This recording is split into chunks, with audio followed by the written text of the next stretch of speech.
All right, so stamping metal is pretty straightforward, but there are a few things you need to do to make sure you get a really clean impression where you want it. So first you need to choose what you are stamping. I have a couple sets of, so these are numbers, there's this font. I also have some symbols, some different textures, and then I also have some different fonts that are in the cabinet as well. So once you know what you want to stamp, you are going to take your metal. I'm just doing these scrap pieces of metal here, and you're gonna stamp them on your anvil. So let me reposition the camera really quick. What I like to do is tape down the metal so that I don't have to worry about it wiggling. You can also, if you'd like to, kind of lay out what you want to stamp. So maybe I'm doing, hey, super creative, right? And a peace sign.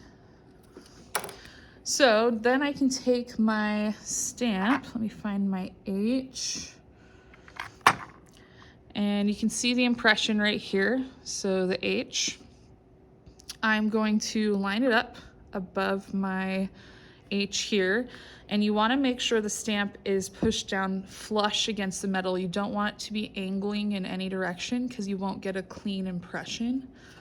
You can then take your ball peen hammer, and we're going to be using this flat side, and you're going to give it one good whack. You don't want to do a bunch of small taps because it can shift the letter around and you'll get an impression that has some kind of movement to it. So I'm going to reposition my camera really quick so I can hit the H hard.